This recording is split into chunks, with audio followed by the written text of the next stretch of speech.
not started recording. Okay. Exactly same asset recognition criteria is there even for inventory. There's no new criteria because it is anyway an asset. The same criteria holds good. So the AS2 does not give you any new recognition criteria. Recognition not under discussion. After recognition comes measurement. If you remember yesterday's class where we learned PPE, PPE is measured at cost. Initial recognition is at cost. For inventory, measurement principle is cost or net realizable value, whichever is lower is the word you will write, not lesser. The standard uses the word clearly lower, whichever is lower.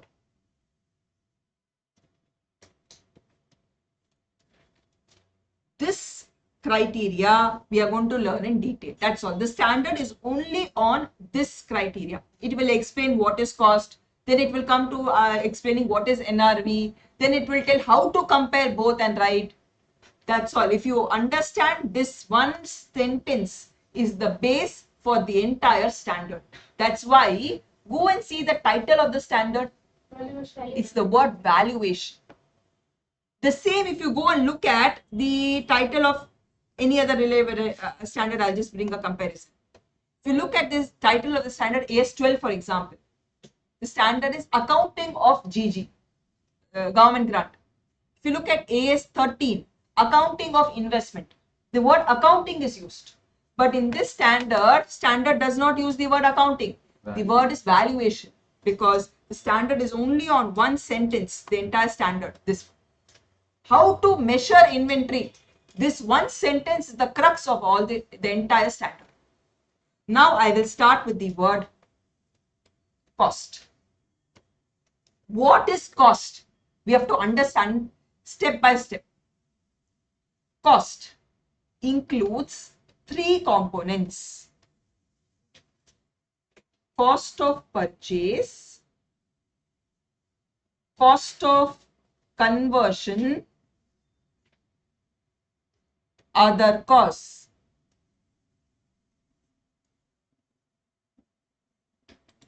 Cost of purchase, cost of conversion, other costs.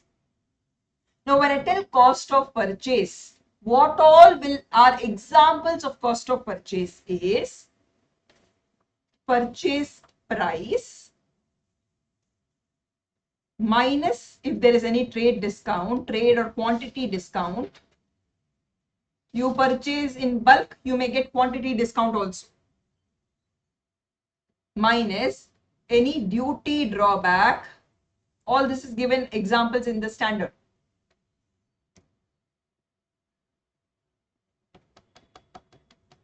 Plus non-refundable taxes.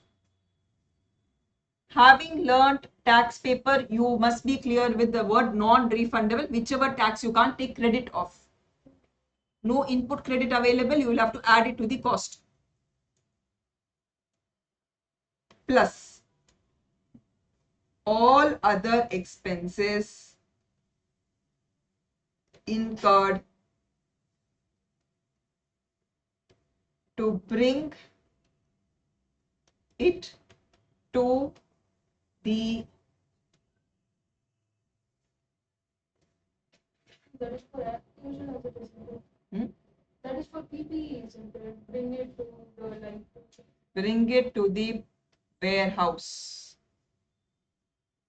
Yes, it is very much with PP, same thing only. Whatever I've told now, no, the same thing you would have seen under PP. No new word. Only new thing is cost of conversion is included. Cost of purchase, the meaning is the same as what you will learn under PP. Under PP, what they will tell, till you bring it to the location from where you're going to use it. Here they're telling you bring it to the, actually the word warehouse is not the thing, but I've used warehouse, to the location in which you're going to store the inventory or keep the inventory. Okay, I've made it as warehouse for simple thing. This is the word cost meaning. Cost of conversion we will come to. Cost of conversion means this will be applicable if you are into manufacturing business. where you're going to purchase raw material and use the raw material to manufacture finished goods. What all will form part of cost of conversion? Costing, what all cost you, under cost accounting paper you would have learned, the breakup of cost. What all? Material cost is included here, okay? Labor, overheads. That only is cost of conversion. Labor and overheads.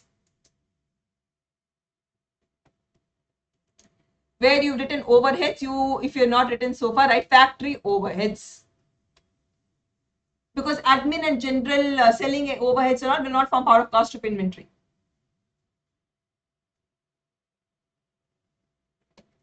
Other cost, any other cost that is relevant for the inventory, that's all. Other cost I'm not defining.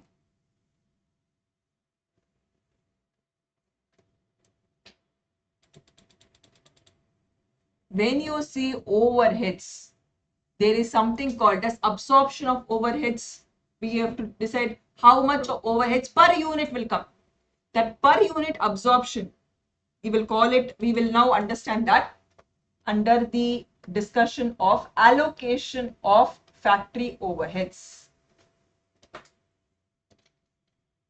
Some more things I will do, then we will turn to questions. Allocation of factory overheads. You will write factory overhead, split it into two parts. First part you will write fixed expenses, other one variable.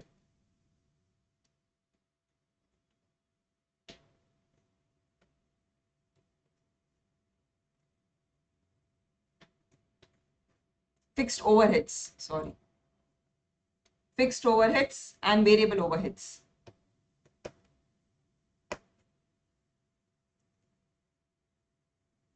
Variable overheads, how will you allocate is, the allocation will be based on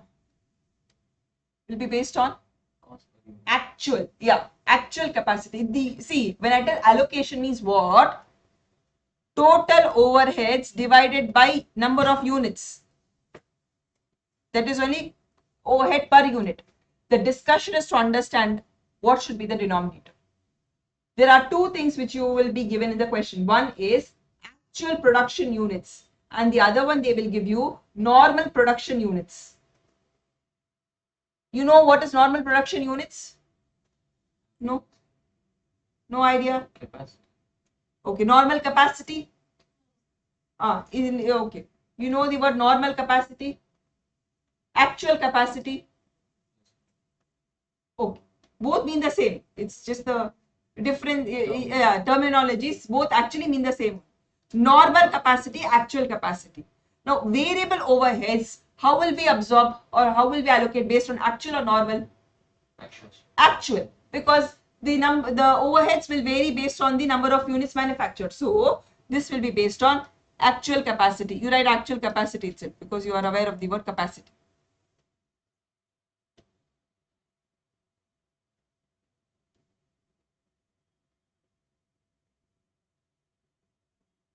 Fixed overheads should be allocated based on, you will write actual capacity or normal capacity, whichever is higher.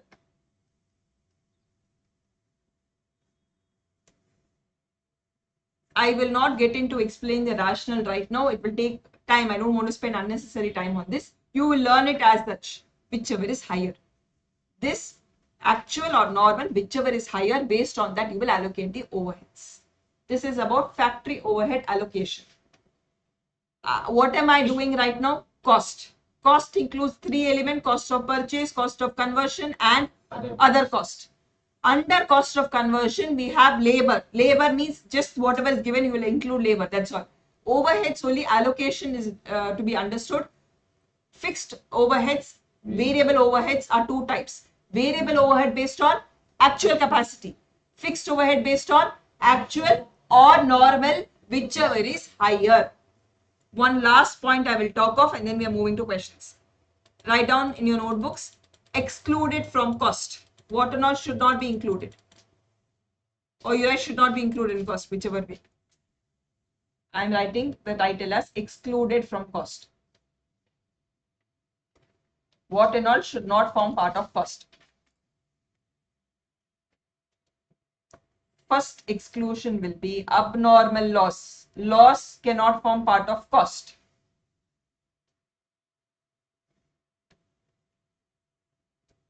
Second, storage cost. Once you brought the raw material and you keep it in your godown or warehouse, the storage cost is not forming part of this cost. But there is an exclusion given here.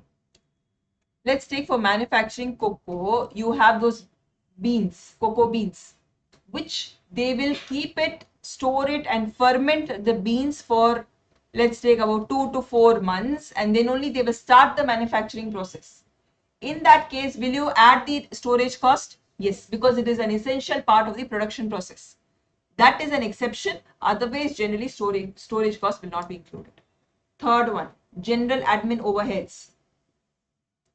General admin overheads. Fourth, selling and distribution overheads. Selling and distribution overheads. Fifth will be interest. Generally, interest will not come until unless A16 allows you to capitalize that interest. Tomorrow's class, we're going to cover A16. Moving to question number 18. In determining the cost of inventories, it is appropriate to exclude certain costs and recognize them as expenses in the period in which they are incurred. First of all, how will you know that which standard it is? Cost of inventories is the word used. This is an exam question for 4 marks, a theory question. You have to tell which and all will be excluded. Can you repeat the things? Sabri was there. Sabri is not there. Okay, Tamil Selvi. Hi Tamil. Or hi Selvi. Selvi not. Oh, you will only raise hand. You're not able to talk. Okay. Padma, hi. Hi, ma'am. Good morning. Good morning, Padma. Please repeat what and all will not form part of cost. Can you repeat it quick? Abnormal cost, storage cost, general admin, selling and distribution overheads, and interest. Very good. You're very quick. Good.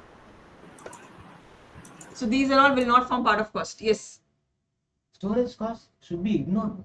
Yes. And abnormal cost should be excluded, deducted. The value. Normal loss is deducted from the quantity, and abnormal cost should be deducted from both values and quantity. I'll do one question. Then I'll come. Sure. Maybe if I do a question, that doubt will be cleared. Okay. Despite it, if it's not clear, then ask me. Sure. This is your costing understanding which you're bringing here. No, same. Yes. Same here, AS2 only.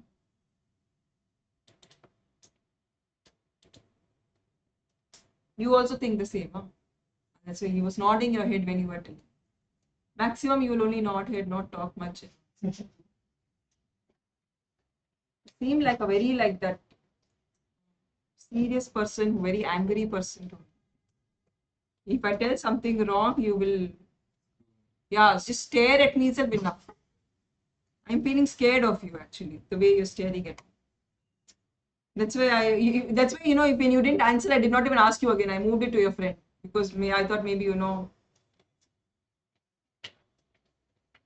We are doing a question, 19th one. 19th is just an MTP question. In a production process, normal waste is 5% of input.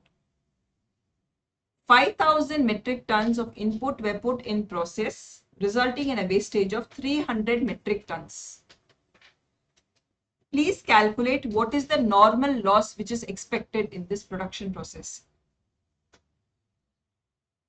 5% of the input, 250 is the normal loss. But the loss, the number of units which have been lost in the production is 300 units. Loss is equal to 300 MT. Yeah, 300 MT. From this, We will bifurcate. Please don't wait for me to tell you to write. You're writing it along with me. We are understanding the question. Nothing. Page number. Page number. Oh, I will tell you. 15. No. It's not- Oh, yeah. it's My answer. copy is a different, yeah. Page 15. But then it's answer.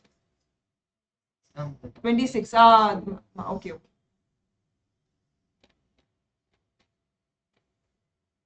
Mine is with answers. Yeah. 300 metric tons is the total number of units lost. Out of this, normal loss, 5% of 5,000, which is 250 metric tons. Therefore, abnormal loss is equal to 50 units.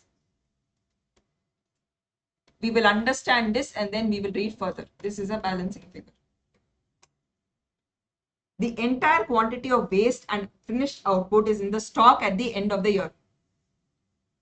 Entire quantity of waste and finished output, which means whatever they manufactured, they have not sold it all. Entire thing is in the closing stock.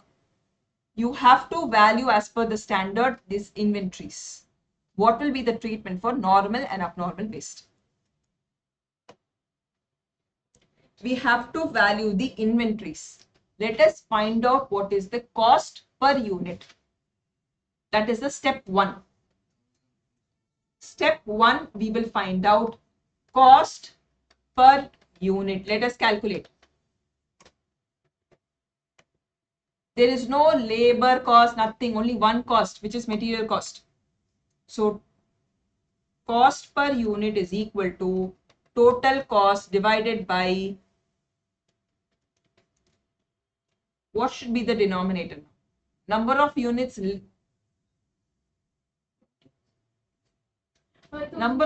left after normal loss. Yes. Everybody able to understand that? Divided by number of units after normal loss equal to, the total cost is 5,000 into 1,000. 5,000 into 1,000, which will be 50 lakhs, divided by 4750. How do I get 4750? 5,000 minus 250, I get 4750. Please do the arithmetical calculation. 1052.6. Yeah, 1052.63. This is the cost per unit. Now, step 2.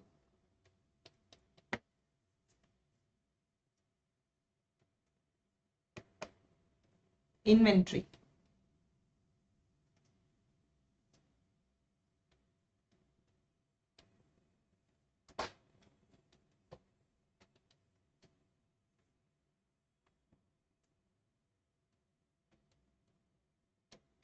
What is the number of units left in the inventory?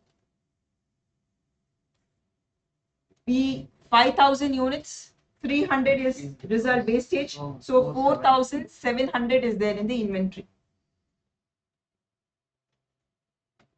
4,700 into 1052.63 value will be arrived at 494,368. 4947, sorry. 368. This is the value of inventory.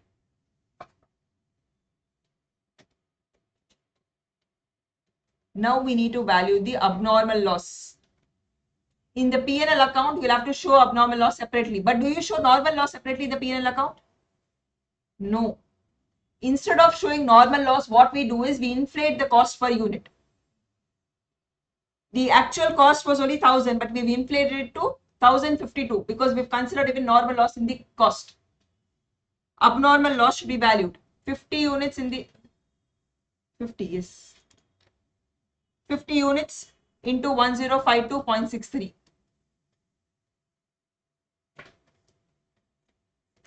So 52632. Normal loss is not to be valued. Still any doubt, Vikram? No. Now it's clear what you asked me.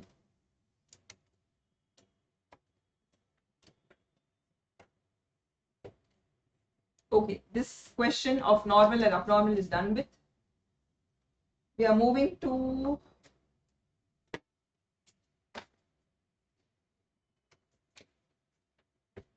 okay, I need to take a little more and then we'll move to the next question.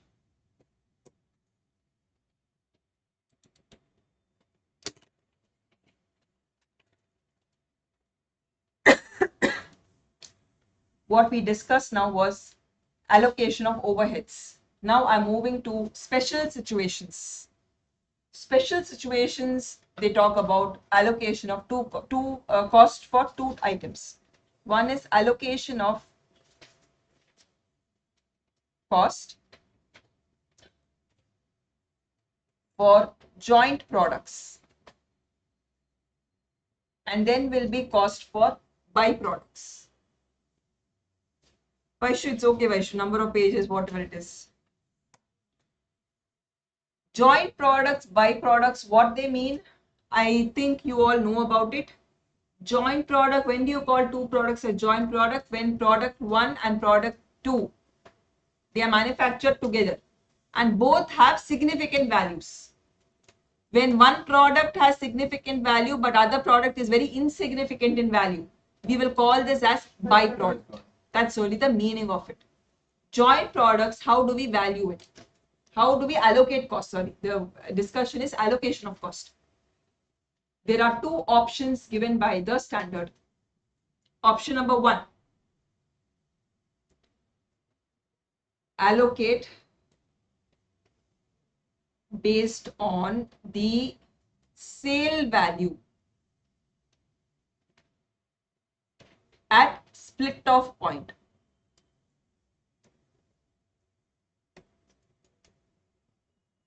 We are going to allocate based on the sale value at split off point. At the time both are manufactured and both are going to be split for further processing. At that split off point, find out what is the sale value. Say the sale value for the first product is 100 rupees and for the second product 110 rupees. You will split the cost, the total cost which is incurred for manufacturing, you will split it in which ratio? 10:11. You will split it in that ratio. The cost will be split based on the sale value at split off point. Option number 2. If sale value at split off point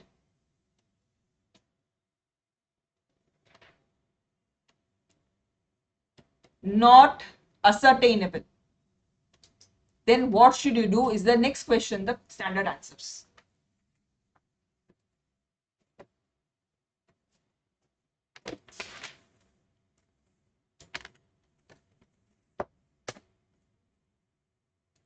If the sale value split off point is not ascertainable, what you should do is you will take sale value after the product is complete and deduct further processing costs.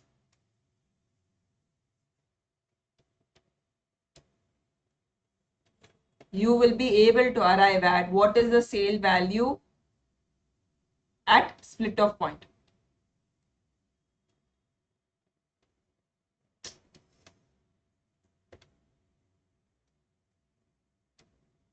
And then you will bifurcate based on this. What the standard tells is either you find out directly or you go for a reverse working. Reverse working means you will know what is the price at which you sell the ultimate product. From there you deduct the further processing cost and you will be able to arrive at the split off point. It's reverse working. Production process, product 1 and product 2 come into existence. Here they get split off. This goes into a different manufacturing process. This goes into different manufacturing process. And then you have the final output. So what the standard tells, if you have this point selling price, this minus these costs will give you the sale, this split off.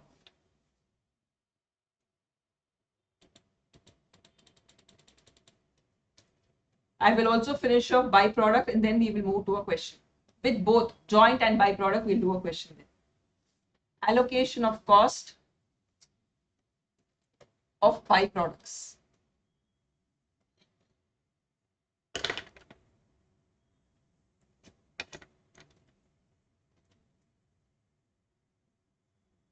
See, when there is a byproduct, we tell, for example, two products only are getting manufactured, more than two also possibilities there. One product will be called as main product and the other will be called as byproduct.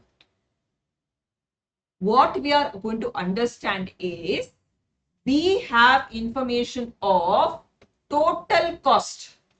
Total cost to manufacture both the products put together. I want to know how much is the allocation between these two. The standard starts off by telling you take the total cost that is incurred for manufacture, total cost of production. The standard presumes that if it is a byproduct, don't spend too much of time in determining the cost of byproduct. It is a very, very insignificant value. We will not give it much importance. We will only determine the cost of the main product. Forget about byproduct. So there is no guidance on byproduct cost determination, only on the main product cost determination. And how will you arrive at the cost of main product is, you will take total cost.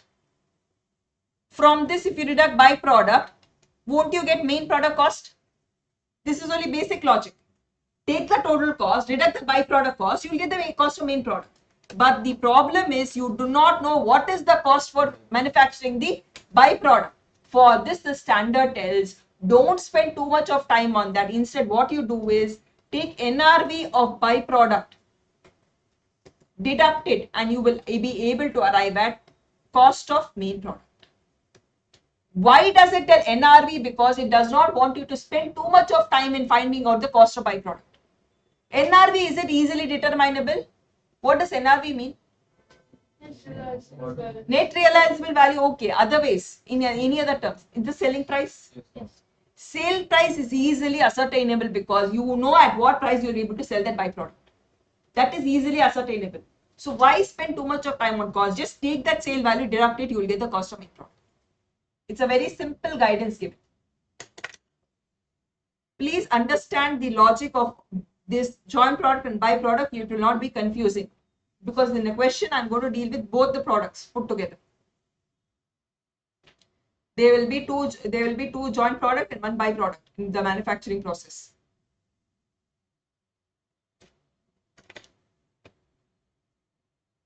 Sneha. Hi, Sneha. Hi, ma'am. Yeah, joint product. Allocation. Option 1. Allocate based on Total sale value at relatives, split of point, ma'am. yes. If that is not available, Option 2. that only Total sale value minus further cost. further processing cost, you will get the sale value, the split of point. For byproduct, you will only find out the cost of main product, which will be, can you tell me, Sasi? Total cost of production minus NRV Of the by byproduct. Question number 20. Production of polyester and nylon. It is engaged in the production of polyester and nylon. While manufacturing the main products, a byproduct fiber is also produced. So what is our understanding? This is a joint product, polyester and nylon, and this is a byproduct F, fiber. With this understanding, we will look at the cost of production details. Purchase of raw material, 3,50,000, 30,000 units purchased. Wages, fixed overheads, variable overheads. They give you the output details. Output of the 3 items are given. Did not register your name, Steve. Durga. Closing inventory, polyester and nylon is there.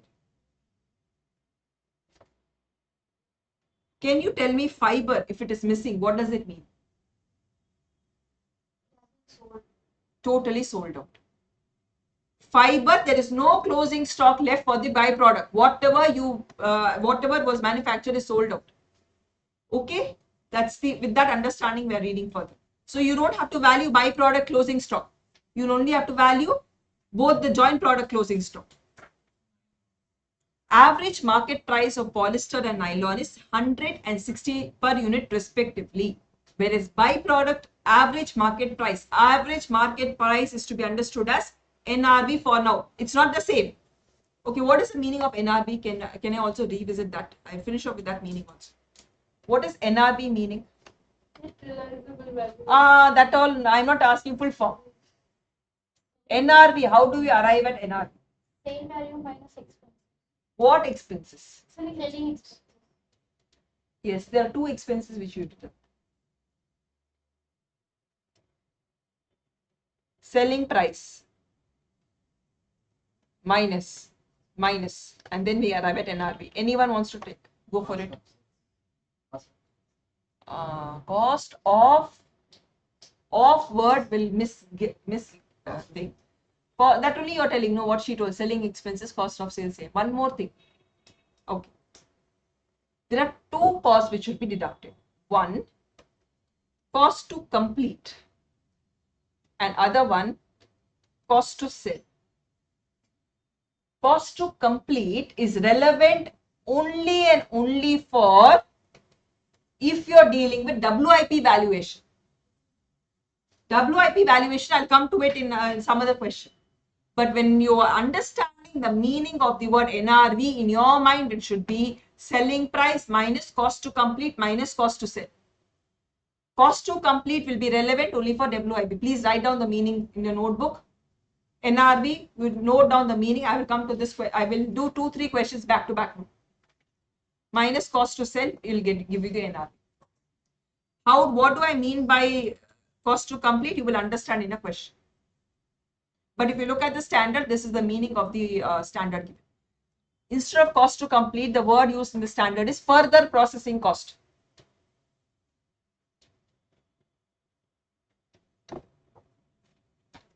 I hope you've copied on. I'm removing it from the screen. Cost to complete minus cost to sell.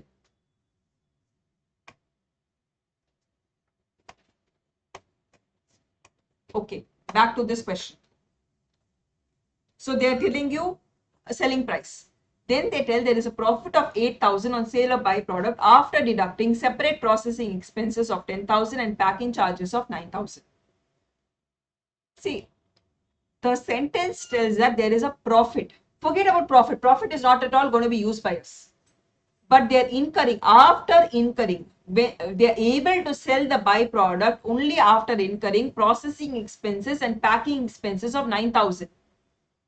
5,000 is realized from sale of scrap. We need NRV of byproduct first. Can Sneha tell me what will be the NRV of byproduct? Please do it in your calculator. What is the NRV of byproduct here?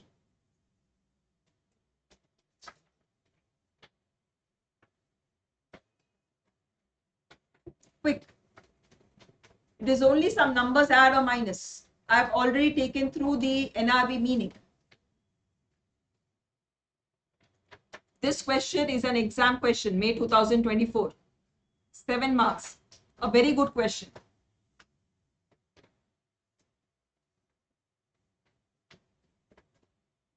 Is it taking so much of time, Sneha?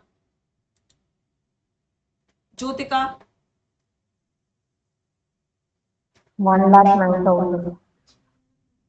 1,09,000? I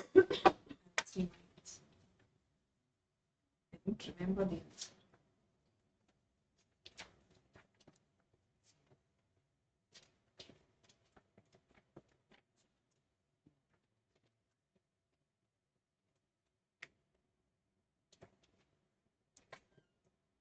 Uh, 1,09,000.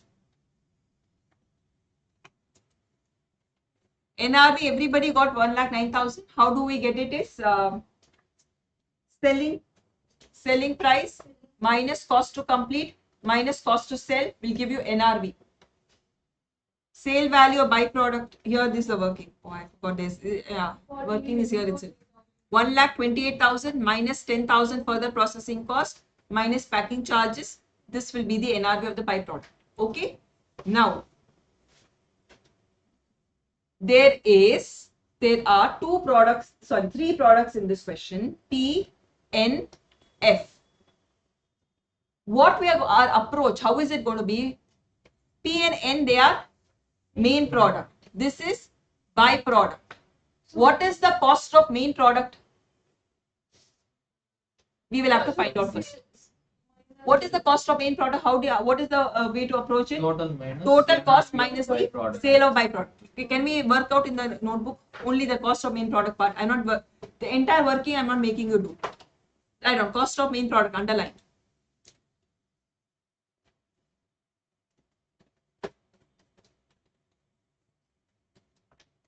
Let's write down below total cost, underline. The question I'm not screening because I'm showing the workings. You will have to add the cost elements now. Because total cost is not given as a single number to you. They've given you the breakup between material, labor, overheads, fixed all that, no? So total cost you have to add and find out. Total manufacturing cost, I repeat, able to follow?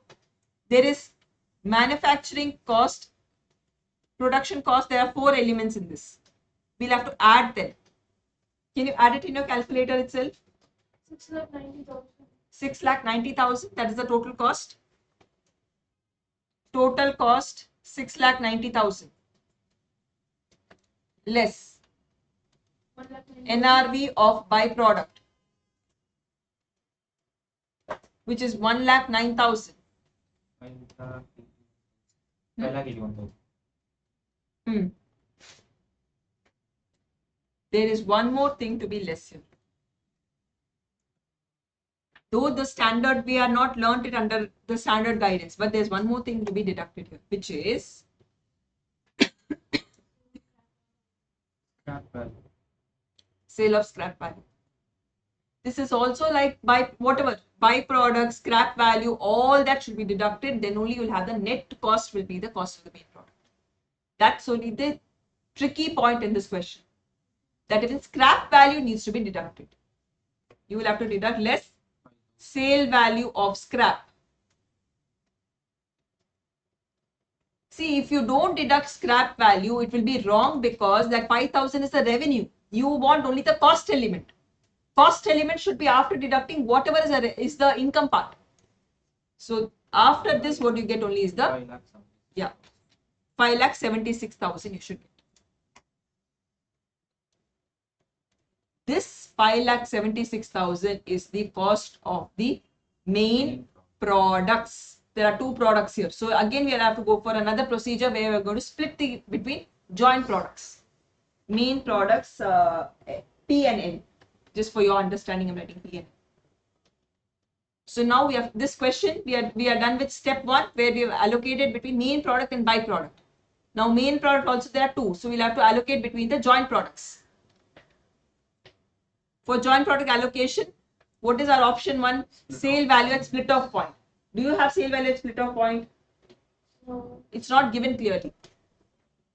If you see the question, is not given clearly. Okay. Option 1, sale value at split off point, not given. If you don't have sale value at split off point, what is the second option? Further processing cost. Split off point minus further processing will give you the sale at split off point. Do you have further processing cost information here? Further processing cost of the main products, is it there? Not there. It is not there in the question. If it is not there, shift here. The camera is hiding our when you are there in the class, I want to see your face very clear because I should know from your reaction whether you're understanding or not. Yeah, you're not blocking anybody.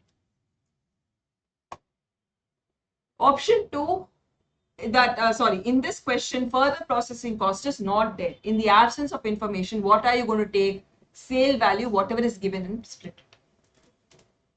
Here, there is one other point which standard tells. I did not tell at that point of time. Okay, I will just go back to the provisions and explain that. In the second option, what we had understood is sale value after completion, that is a final selling price, deduct the processing cost and you'll arrive at the split off point. Here the standard tells one more sentence. Standard tells that if this processing cost is insignificant or immaterial, not of too much of value, it is okay not to deduct it. You can take this itself and move forward. I repeat. Ma'am, isn't sale Without value? deducting, how will you arrive to Sale value. Sorry. You will deduct this. I'm sorry. You will take after completion itself and move forward. I'm sorry, I ticked off the wrong word. If you do not have further processing cost information, you take after completion itself and split it. No problem. Why? Because the standard setter would have felt that don't waste too much of time in ascertaining this if it is not readily available. If it is insignificant small, this is readily available, use this itself and move on. Okay, so in this question, if you were to solve, we are going to split it based on the sale price given in the question. Let us do the split off in our books. Write down sale value. You will do 2 columns, no, P 1 column, N 1 column. Show the answer like this. Write down allocation of cost to joint products P and N. Why am I doing all this allocation? I have to value inventory, and inventory is valued at cost price or NRV, whichever is lower. I need to know what is the cost price. For arriving at cost, I'm doing all this calculation. Okay, first line item will be sale price. Question does not tell that 100 rupees and 60 rupees. Oh, it tells average market price, but it is at split off or after completion, no information. Just write 100 and 60.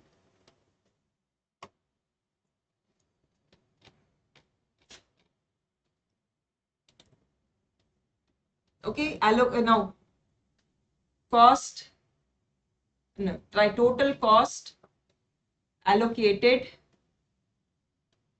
based on selling price, which will be 100:60. I'm not reducing it into the lowest factor now. We have calculator, we can use calculator. So total cost is 5,76,000.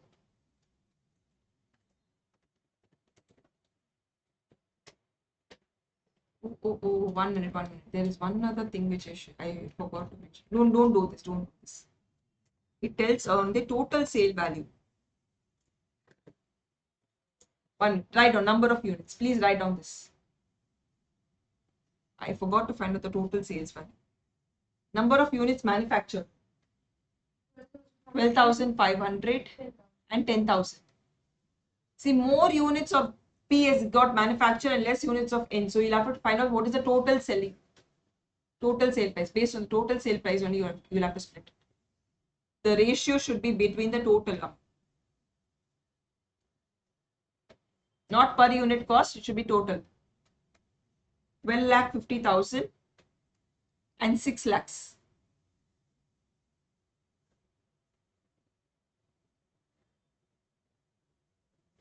Now we will write cost allocated based on sale price.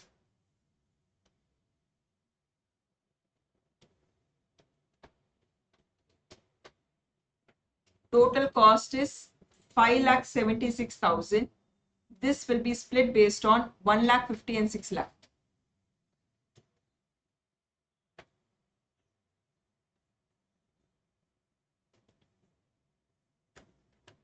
$12,50,000 plus 6 lakhs comes to 18,50,000. So 576 divided by 18,50,000 into 12,50,000. 389,189.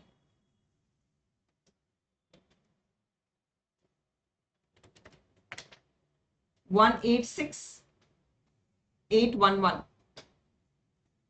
389,189? 186,811. 681.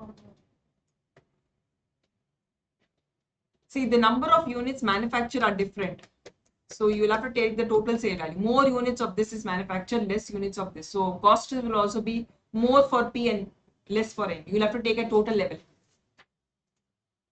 If you take per unit, it will be misguiding.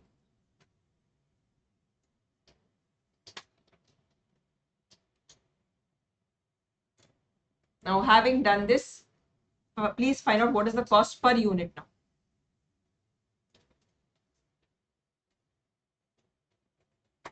$389,189 divided by 12,500. 31.14. 186,811 divided by 10,000 units. 18.68. This is the cost per unit. Value of inventory.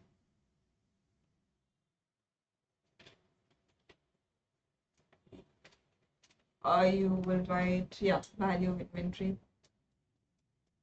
Please multiply into the number of units lying in the inventory. 49,824. 49,824.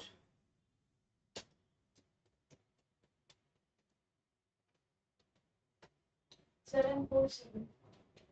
7472. This question, I would tell it as must revise. It's a very, it's a question which you should go through.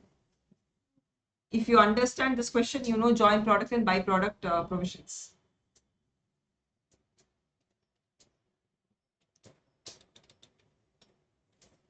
No other provision I'm left with. Okay, I am left with one other provision. I will come to it later. It's about our raw material. Moving to 21st question.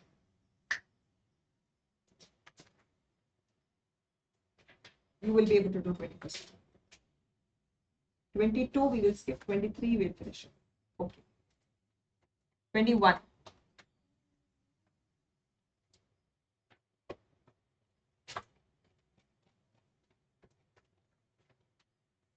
Sonu is a retailer dealing in toys. During the year, he purchased items. Again, this is a exam question, 5-mark question. For 5 marks, it is very easy.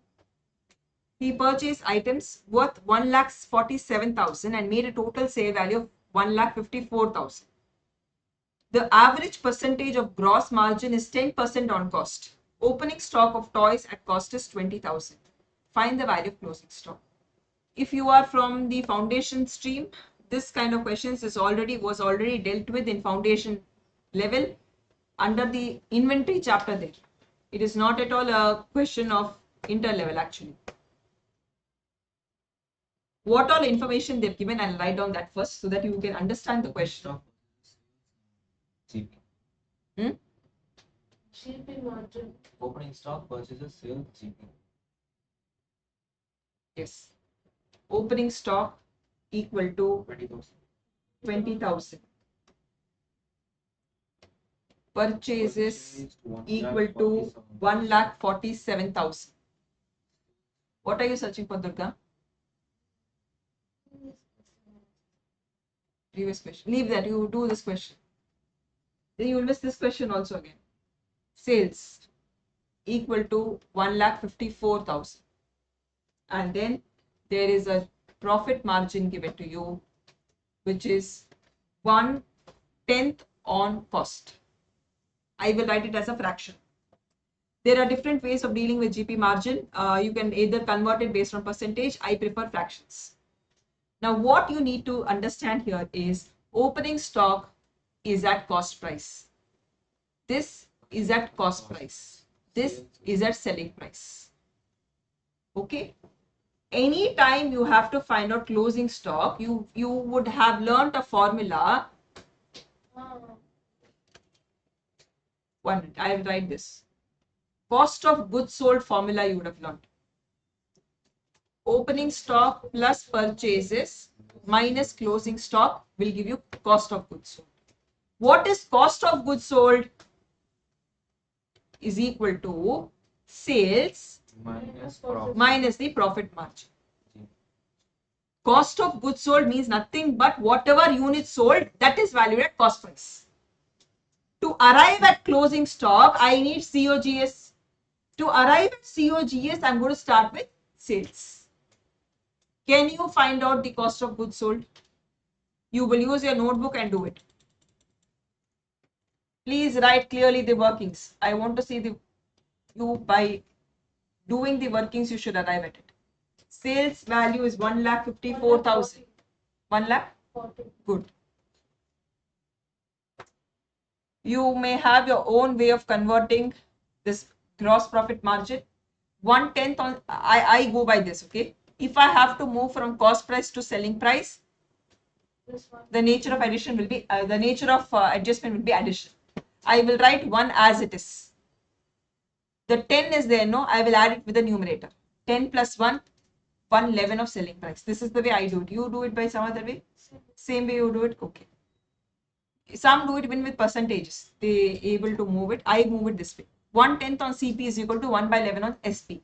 So selling price is 154,000. Of that 1/11th, you will get 14,000. So this will be 140,000. That's it. With this, you can find out the closing stock.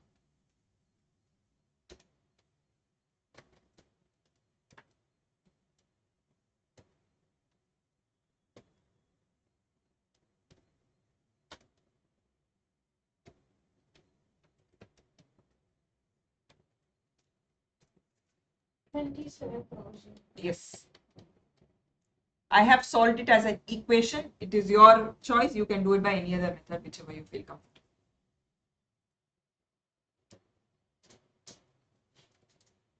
That's why I told. This is a very, very simple question for 5 marks. Next subdivision. Again, that is also very simple.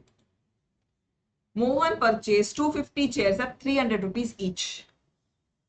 See, 1C means it is a compulsory question. You cannot leave this question in choice. The first question in the exam is the compulsory one.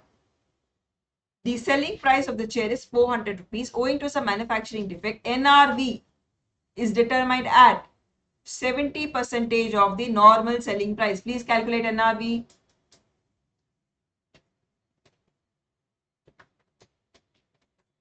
Ponmoli, what is it? Ponmoli? Correct, no word. Correct your name. 70% normal selling price is. 142,857. You tell per unit, no? I have.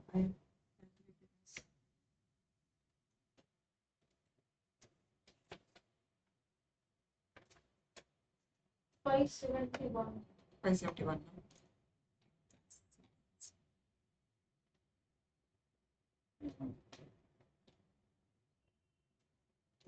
Oh.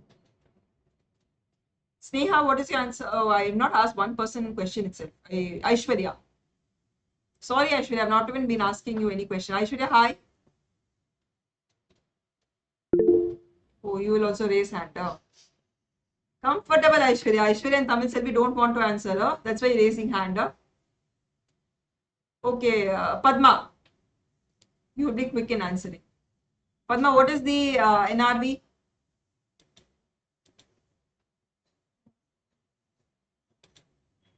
Jyotika. NRV? 280. Hmm? 280. 280. Yes, 280 is correct. How? 300. What is the selling price of the chair? 400 rupees. Question tells NRV is 70% of the selling price. 70% of 400 will be 280. It's very simple. NRV is equal to 280. Per chair, the 282. yeah. For us, what was the cost price? 300. 300. Cost is 300. 300 or 280, whichever is lower. I want you to use the word lower only. Lower of these two, which will be 280. 280 into number of units. 250.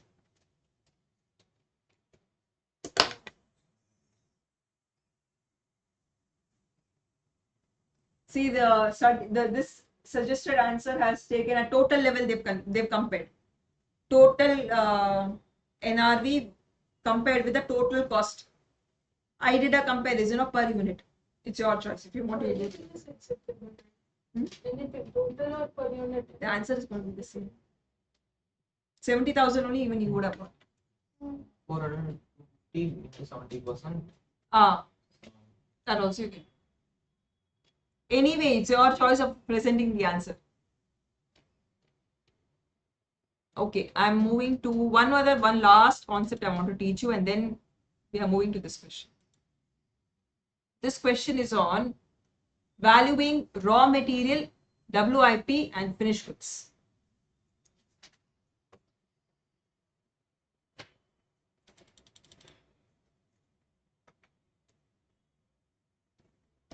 Valuation of RM, WIP, finished goods.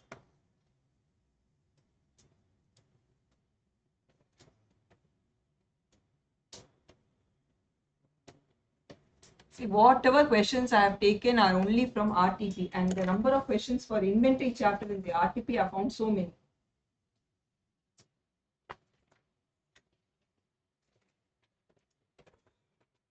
If you go through the RTP of your attempt, only 2 or 3 questions from chapters other than AS are there. Mostly questions from AS only are forming part of the RTP. At least 60% of the paper, or even least 50% of the paper is expected only from accounting standards. You have the paper split into 2 sections, you know, no? One is the scenario based questions. That is only MCQ. That in the question paper, they call it as scenario based questions, and the normal questions. That MCQ you will have to answer in the separate that OMR sheet. So you will have a separate question paper itself. I think so. 2 separate question papers. First question paper you will solve it and you will give it off there itself. The other one only you will have it fully solved. The scenario based questions also is part of this. I will take it on the last date. So coming back to the provisions. Inventory includes these 3 items. I will start the other way around. Sorry. I will start with finished goods, WIP, and raw material. Inventory is valued at cost or NRV, whichever is lower. Cost, how to arrive at, was understood. Now I will just write down the NRV meanings for this. For finished goods, inventory is valued at cost or NRV, whichever is lower. I write like this, and NRV meaning I'm going to give. I want you to note down this in your notebook. Here you're noting down, online, whoever are there, no, please make sure you write down this. NRV meaning for this. Selling price minus cost to sell. Why I have not written cost to complete? Because it is already complete. It's finished goods. Now coming to WIP. Cost or NRV, whichever is lower. That is the valuation principle. NRV I will underline and write the meaning. Selling price minus cost to complete minus cost to sell.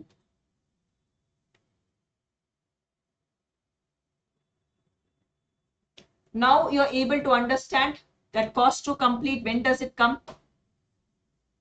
Okay. So whenever you are asked in your mind, NRV meaning means cost to selling price minus cost to complete minus cost to sell. Avoid telling it as selling expenses, tell it as cost to sell.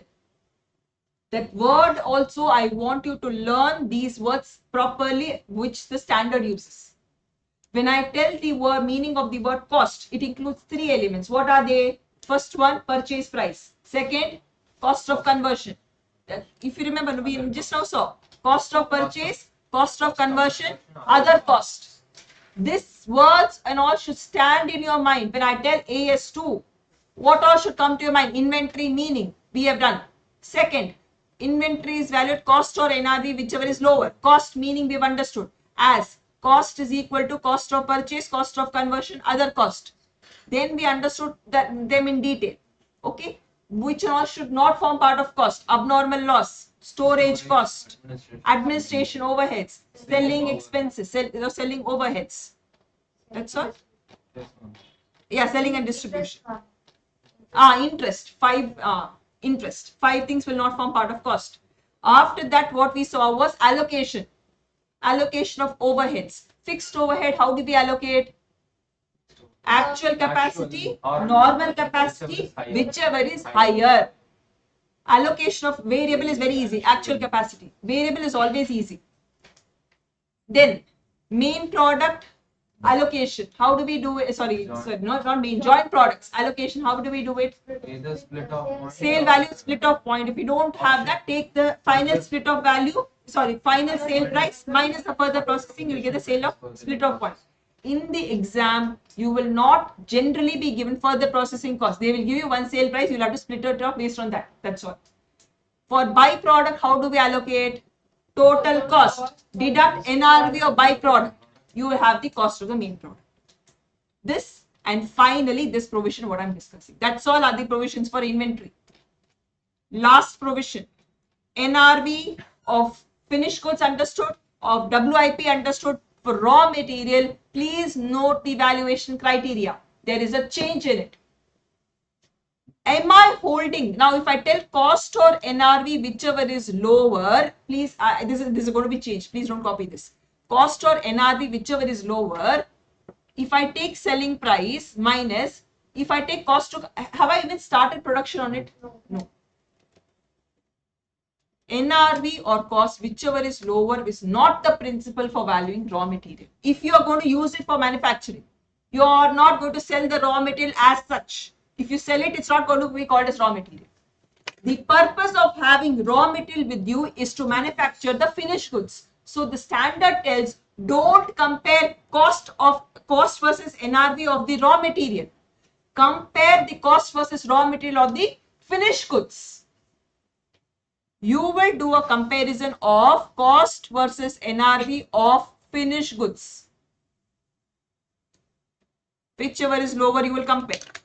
If cost is more, repeat, if cost is more, are you writing down the value of finished goods? No. You are expecting to sell it at more than what you're going to spend. Cost is more. I will use lesser words. If you're going to value the final product at cost, raw material carried at cost. I will complete the provisions. However, if you're valuing the final product at NRV, when will you value it NRV? When you are expecting to sell it at a lesser price. There is a write down happening. In that case, you will value raw material at replacement cost. Able to remember this provision or no idea at all? No idea at all? Because that will decide how much of explanation I should do. No idea? Okay, I will explain it through.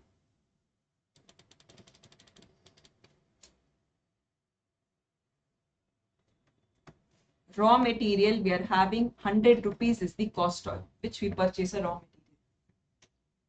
The standard tells for raw material valuation, you will look at the finished goods. Finished goods, the cost which we are going to incur, all that added, where total cost comes to 180 rupees is the cost price of the finished goods. How do we value inventory? NRV is 200.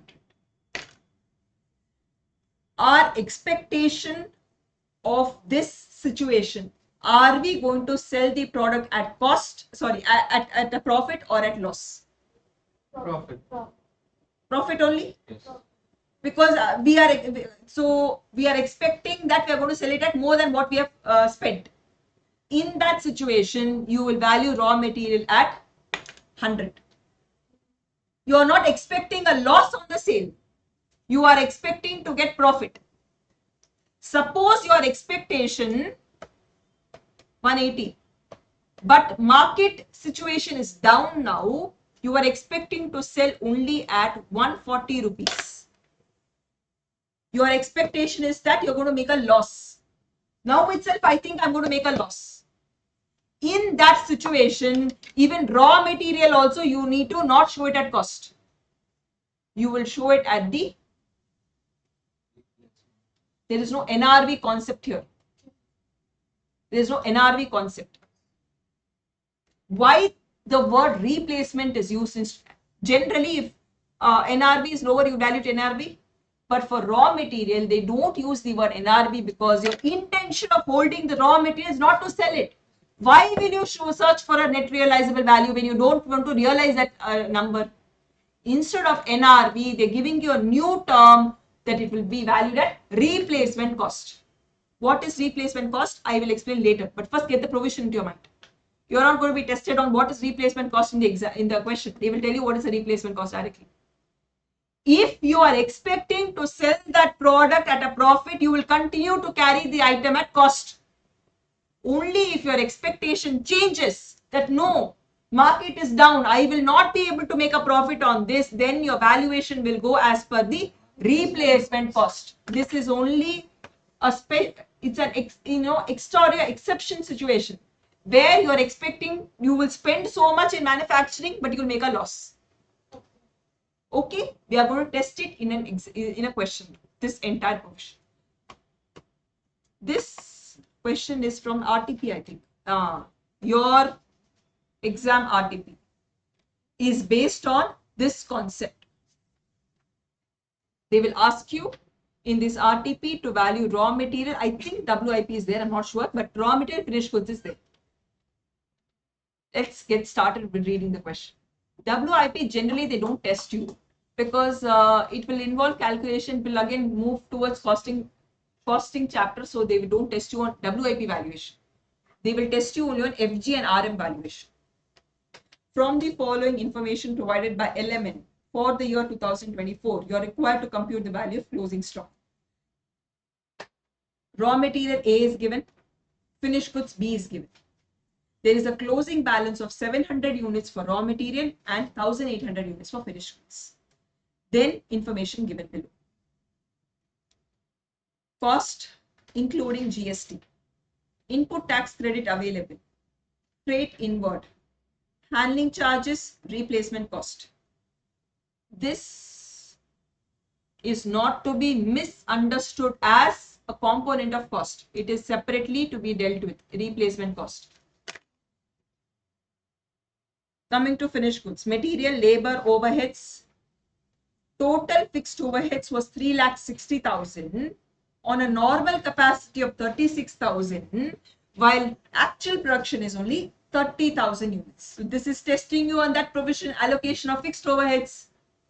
So two provisions are to be used in this question. One, that raw material valuation. Second is this allocation of fixed overheads.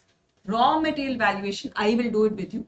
Finished goods, you will manage it by yourself. How the procedure of presenting your answer, I will just take you through, then you're going to work it out in your notebooks. Please write down valuation of finished goods.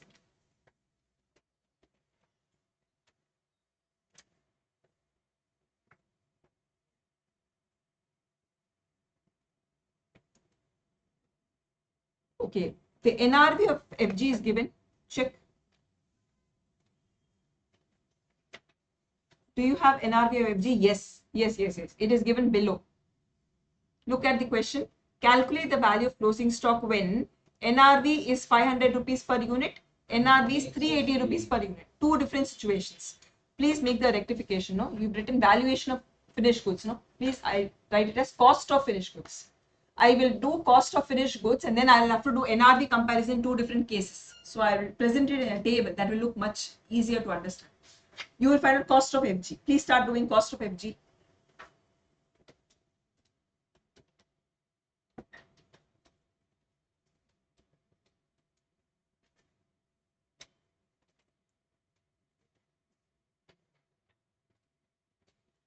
Sneha, please tell me the cost after you're done.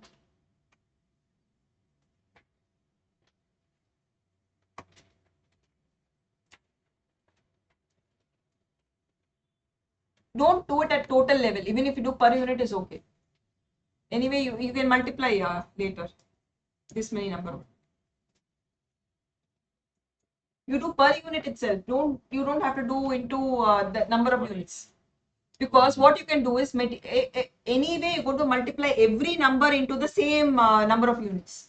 So might as well do it as material plus labor plus overheads, direct overheads. There are two different overheads also.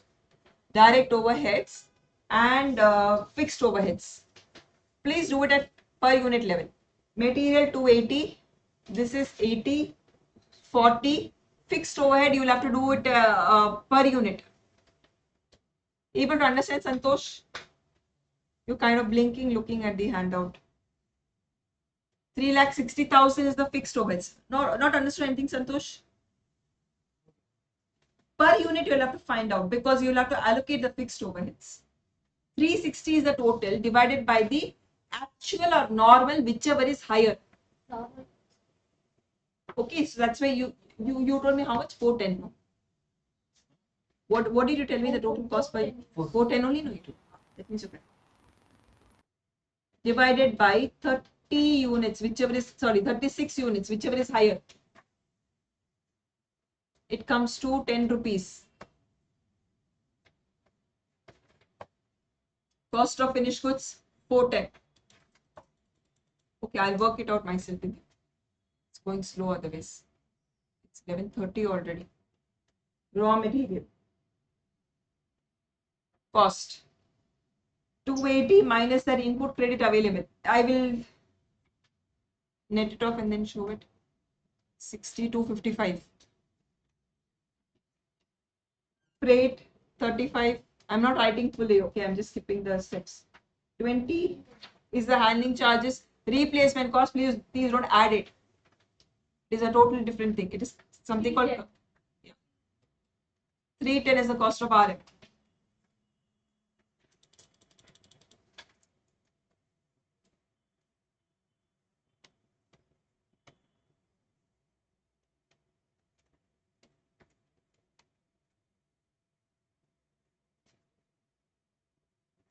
When valuation of inventory, when NRV is equal to 500 per unit.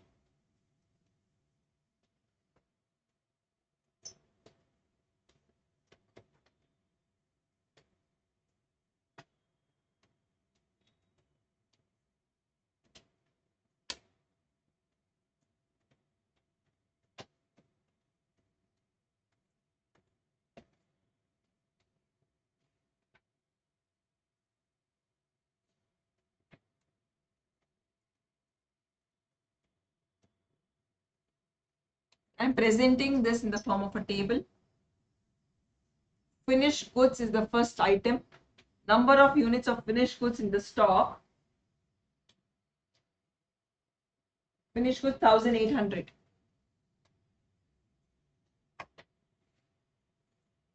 1,800 units in the closing stock. What is the rate per unit we need to identify here, okay? For that, we will just show the workings here. Cost price is equal to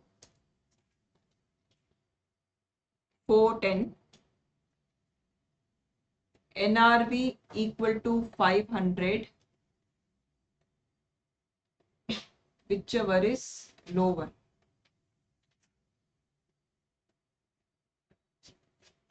Hence, it will be valued at 410.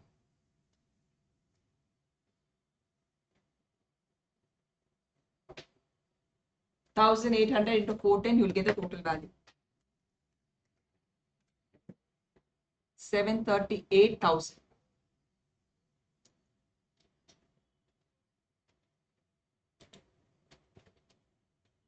Now moving to leave a line and then write raw material. Number of units lying in the closing stock for raw material is 700 units. Now we need to decide on the rate per unit or value per unit, whatever. For deciding the valuation of raw material, it depends on the value of the finished goods. Are you expecting to make a loss on that finished goods? no expectation loss, you will continue to value at cost. Cost for this is 310. 217. 217,000. You will add up, that will be the value of inventory. 955.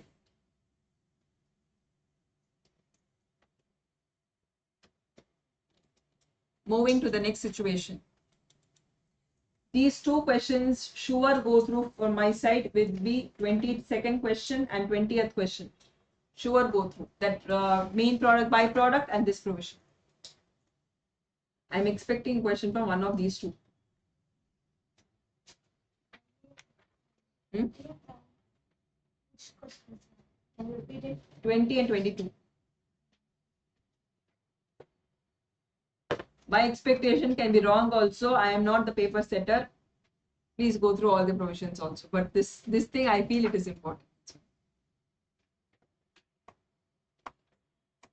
I don't know what happens at when I was studying. No, there used to be some faculties who used to say, list down or send out that these are the expected questions.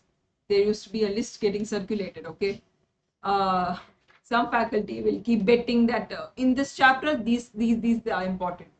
I will personally, when I was student also, I never used to follow. But if I don't know, when you are also student, if any faculty is giving in some other when I was studying in my college, if there is any other student used to go to some faculty who used to release such a list, then it used to be a hot thing, and they will keep asking that person, please share me also, please share it to me also. If such betting on the paper, if anybody is doing, please avoid even believing that. Why I am telling is, it's been very long since they asked. Second, these are the only two, something interesting questions. There's nothing else very interesting in the standard. So if you are going by that, avoid it. Learn the standards completely. Yeah, please, situation 2, we will finish it off. Particulars. Vaishnavi gets lost suddenly. You start thinking something deep in thoughts, then suddenly you realize, oh, I'm in the class only, let me start writing down. Particulars, number of units in closing stock, or you can write quantity also. Rate per unit, and then it is the value, total amount. Going with finished goods, 1,800.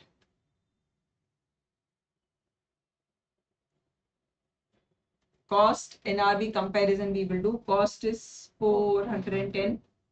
NRV is 380. Whichever is lower, we will go by 380 for this. 684,000. Now moving to RM, here only is crucial. 700 is the number of units. Here our expectation is we will not be able to sell the units at profit. We are going to make a loss. Now itself I am expecting. Hence, the raw material will not be valued at the cost. You will do it at replacement cost. I don't want to get into the meaning of replacement cost, unnecessary at this point of time. 200. Valued at 200, you will get it. Oh, I could have avoided calculating. Yeah, 1,40,000.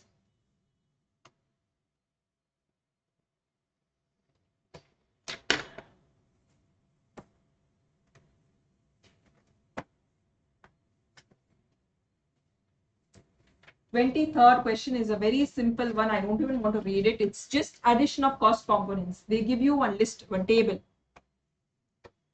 You have to add all the numbers, that's all. If you want, I will just show you the solution. This is the table. Raw material, labor, overheads, fixed overheads. They tell it is including an interest. You will tell interest should not be included, so I will deduct 100 rupees. You will tell. That's all. You will arrive at the cost. It is very, very simple. I don't even expect such a question coming. Okay. Last one is a question on NRV computation. This also we will just discuss it off. This is not difficult at all. there is a partly finished unit. The cost of that partly finished unit, which means cost of WIP, is 430 rupees. Unit can be finished by an additional expenditure of 310 rupees. The finished unit will be able to sell at 750 rupees, subject to payment of 2% brokerage on selling price, which means 750 rupees. The firm is asking you to value that WIP. WIP valuation is for us is going to be very simple. They'll give you the cost directly. Cost or NRV, whichever is lower. Cost is 430. Please calculate NRV in your calculator. 750 rupees. Put it in, yeah, but the 2% you first calculate. No, how much is that 2% on 750? 15 rupees. Yeah, so 750 minus cost to complete 310 minus cost to sell. They are just testing you on that meaning of NRV. Whether you know NRV is equal to selling price minus cost to complete minus cost to sell will give you 425. That when you compare it with the actual cost will be 430. Whichever is lower, 425. So we are drawing curtains on AS2 now. That's all. Done.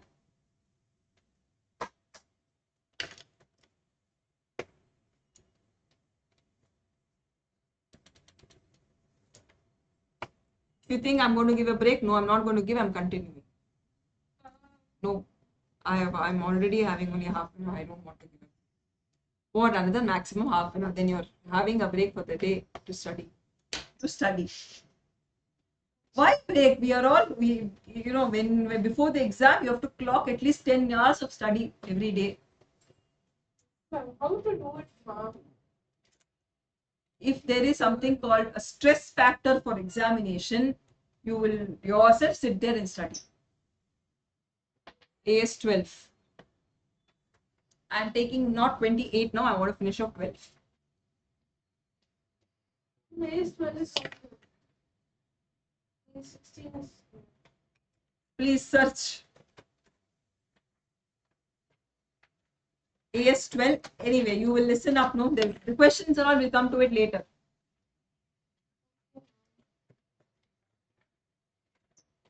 You first listen. First question will go to Vaishnavi. Every standard. the one. தெரியும் அங்க இருக்கு. 40.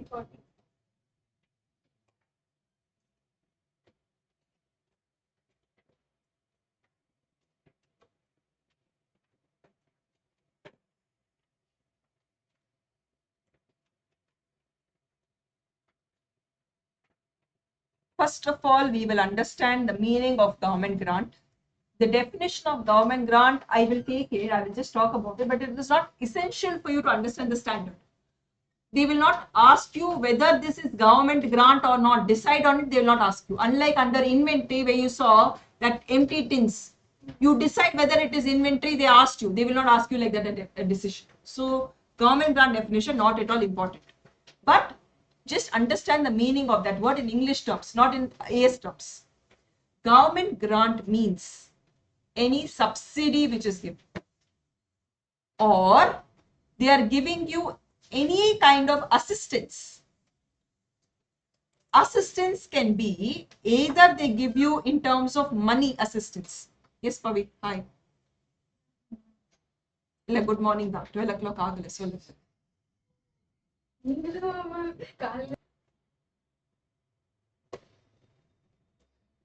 Or government is giving some assistance, help in the form of cash, or it can be also in kind. Kind means what? It will tell you that I will give you fixed assets for this. You go set up a factory in Orissa. Go to Bihar and set up a factory. They're all underdeveloped. You do not have infrastructure grade there. I will do one thing.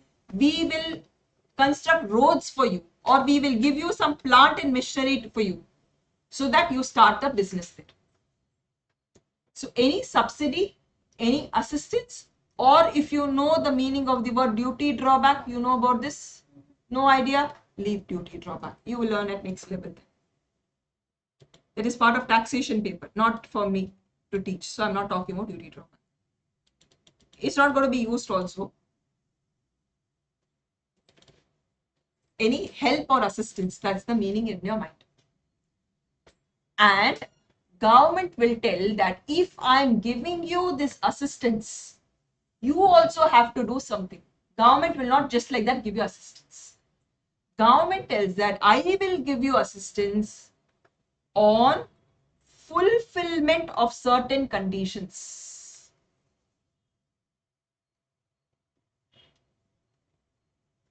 So government grant can be defined as, I've covered the meaning, yes. So government grant can be defined as it is an assistance given to you in cash or kind for compliance of certain conditions, you can tell, or fulfillment of conditions. Now getting into types of grant, or I will tell accounting of grant. I will directly enter into accounting of grant itself.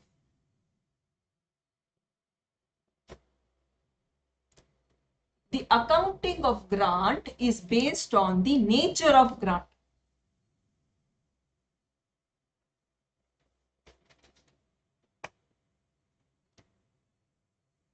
All 5 of you also writing down? I hope so, okay? Nature of grant. Even if you know the standard very well also, please make sure you write down notes. Nature of grant. One type of grant, this is only the term which I am using, standard does not use this term, it's only for our accounting, for our understanding purposes I am using this word. In the exam, please don't write this word. Capital grant. I'll tell you what word you should write in the exam, there's some other word. Capital grant, revenue grant.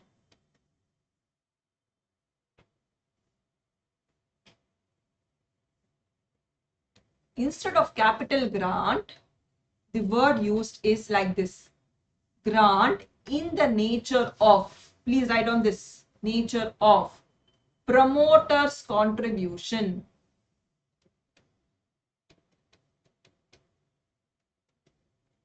In the nature of promoter's contribution.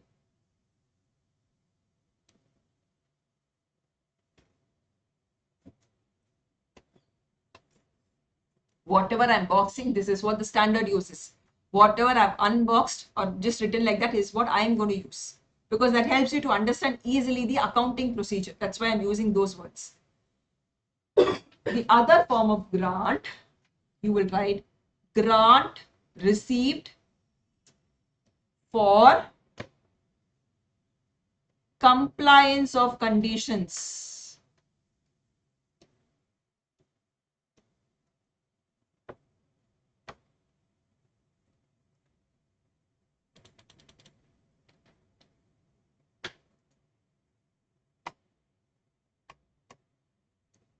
Okay, compliance of condition. Below this box, you will write costs / expenses would have to be, write on, would have to be incurred to get these grants. Cost / expenses would have to be incurred for or to get these grants. Under this capital grant, you will come and write within brackets, no cost needs to be incurred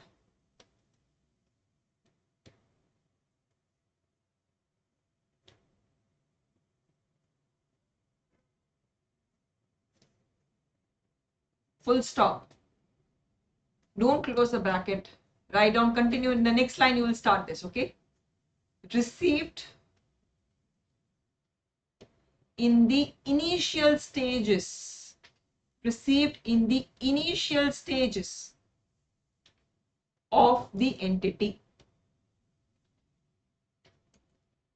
Received in the initial stages of the entity.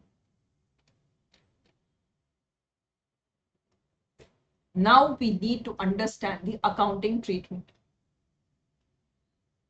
When I tell capital grant, it means I means the promoter or the person who's starting that company. I am putting the money, 50 lakh rupees to start the business in Orissa. What business you're starting there? Let's take, we are starting a garment business there.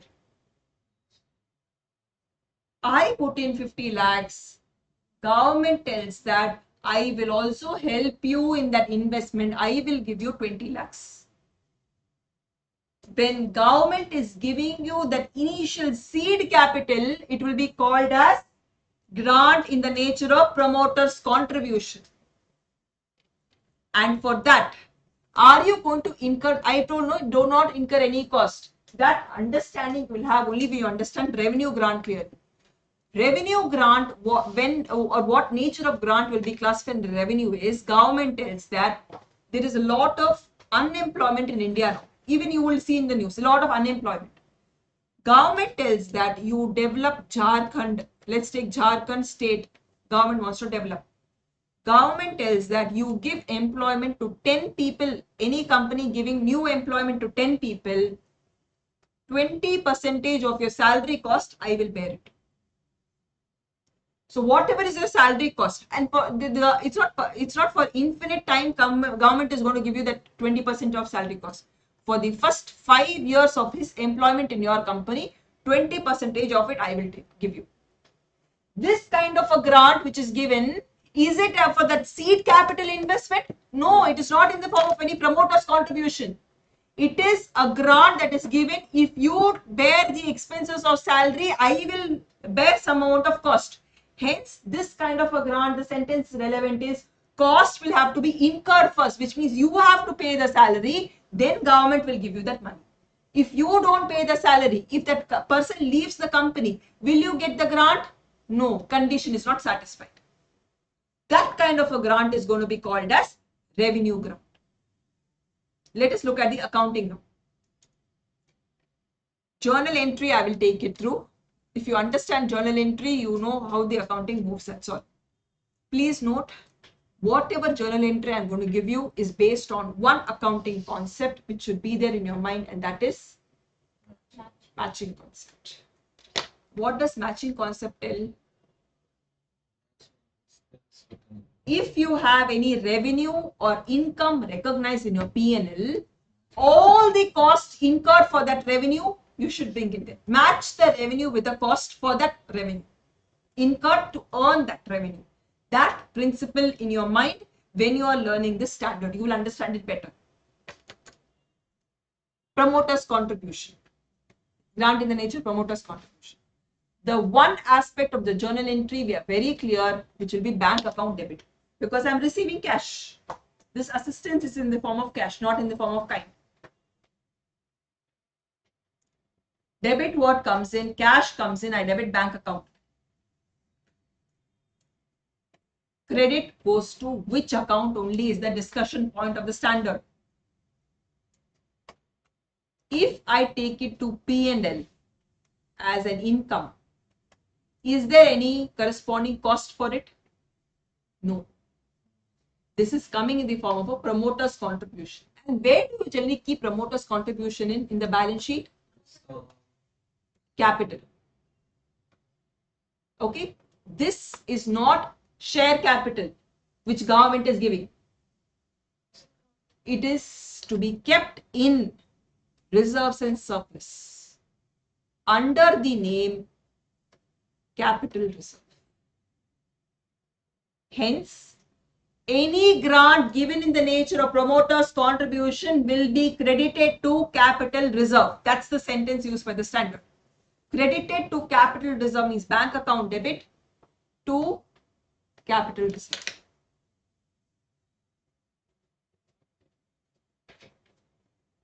You also have learned and understood the same way? No idea for question. You also have understood the same way?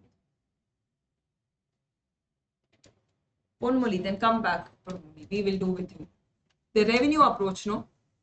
Okay, this is called as capital approach.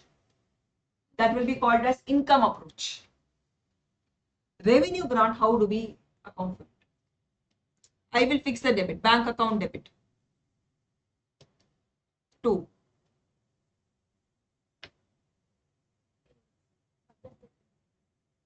Forgotten, huh?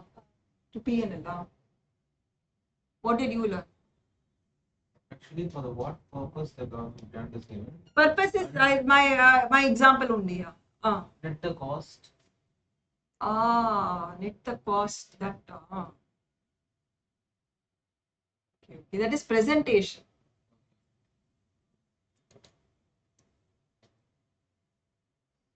Keep that out of your mind, okay, when I'm discussing this. Netting the cost, that principle itself, keep it out of your mind first. You have no idea only. Jyotika, how do we do it, Jyotika?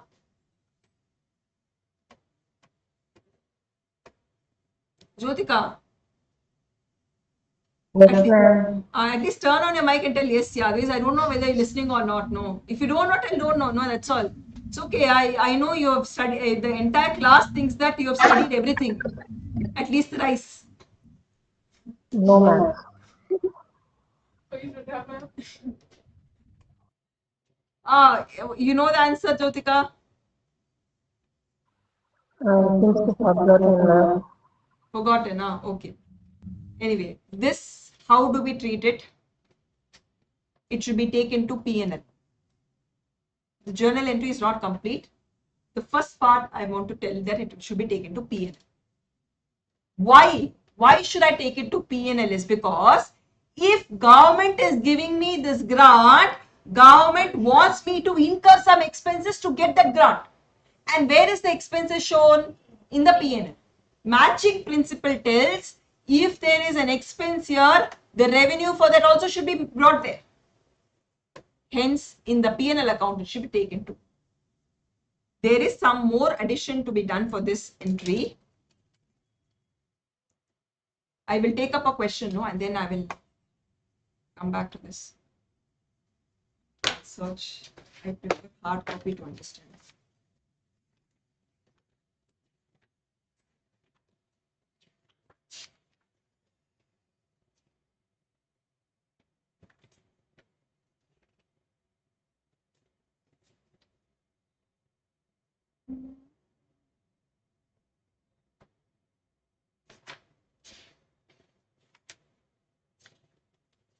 Unable to find a question on that model. I forgot it. Okay, I will tell you. I don't know. I'm not able to find it. I think I forgot to include a question on that. Maybe I did not see an article. Okay, I will explain off. We have received a grant for payment of salary. The same example I'm continuing. We are going to receive a government grant of 5 lakh rupees.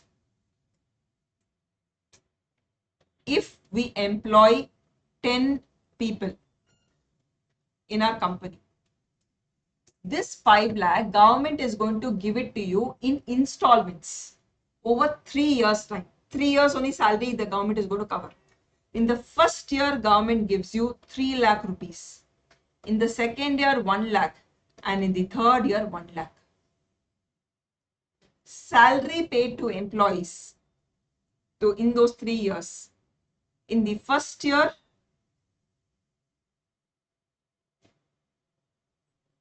I'm just giving some random numbers here. I'm keeping it simple, okay? 2 lakh, 2 lakh, 2 lakh, we are paying salary. We need to decide on how much of government grant is to be taken to P&L. Okay?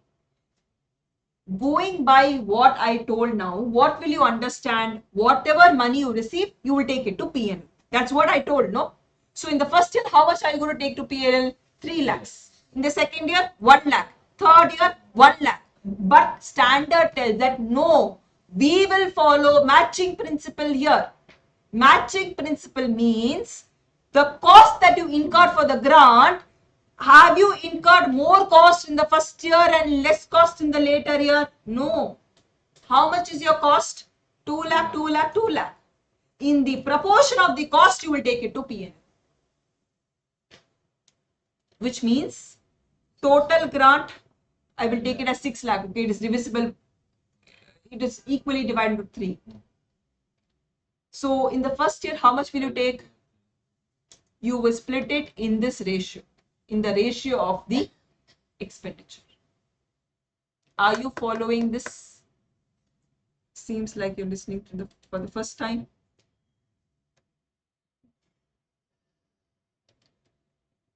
Especially Santosh. His face is very, very, like, if he does not understand, appdi or blank face, very easy to know whether he understood or not. 6 lakh is the money that I received. I have to take it to P&L in proportion of the expense incurred. In proportion of the expense incurred, which means if here I've given 2 lakh, okay, suppose it is 2 lakh, 3 lakh, and then 4 lakh in that. So in which proportion you will take it? In the proportion of the expenses. Proportion means ratio. You will have to split it in that ratio. Hence, journal entry, what should it be? That's the ultimate, that's the last thing which I'm left with in this discussion. I received grant 3 lakh rupees in the first year. I'm going year wise, okay? No. In the first year, how would you know you will only incur 4 lakh for salaries? First year, how would you know the third year expense? Estimation. You'll have to estimate how much of salary you've contracted to pay or you expected to pay. You'll have to estimate it.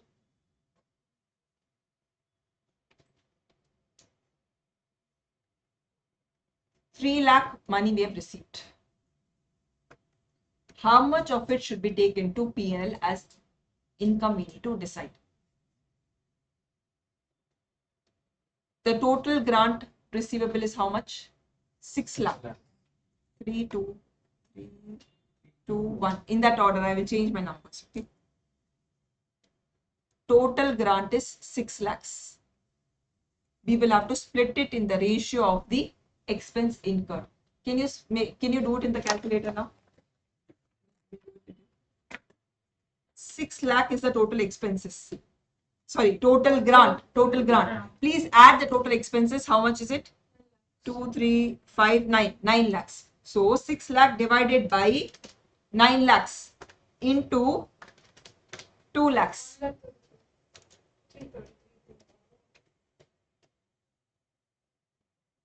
Able to understand when I tell in proportion of the expenses? You are splitting that 6 lakh in the ratio of the expenses. For the second year, it will be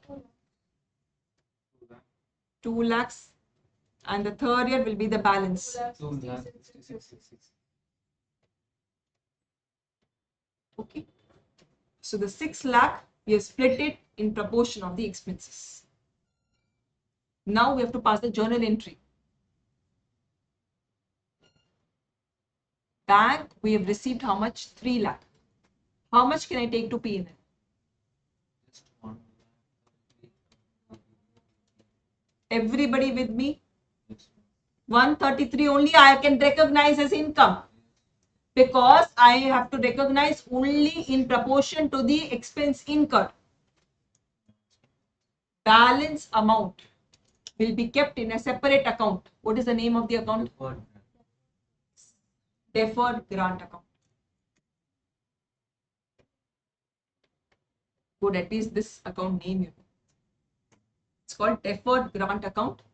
Deferred income account also some places you may come across, but you use the word deferred grant. The balance will be kept here. Okay. Second year, how will we do? We will see. You will know how the deferred grant works. Next year, how much of grant are we going to receive? 2 lakh. Okay. How much will we take to P&L? It's just a coincidence that it happens to be 2 lakh. Okay. It is just a coincidence. Third year, we receive 1 lakh as the grant. To P&L, how much will go?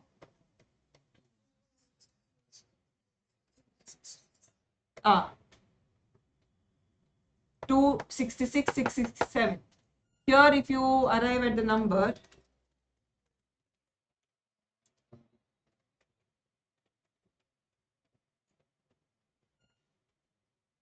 One six six six seven. huh? So what you should do is, I can't write 26666 here because 1 lakh only here. No, we can do it this way. The bank. How should I do it? Means I should take so much to P&L. The corresponding debit of this, from where will it come? Exactly. We are using the deferred grant here. It gets reversed. With this, deferred grant account will close. Okay, this is called as revenue approach. What the capital reserve is called as capital approach. That is capital approach. This is income approach. Okay, I have reached 12 o'clock. I will stop here. I don't want to exceed my time. Tomorrow's class, I will continue with this. Okay, we are going to do tomorrow's class. I will continue with AS 12, AS 28. I may finish off 16, but I will surely not be able to do 19 tomorrow. 19 will move to the next day. Tomorrow's class, till when is PCs are taking class? 6:30 to 9:30 only. No, I guess it's Morning. I want to start it till earlier. Okay, I will check.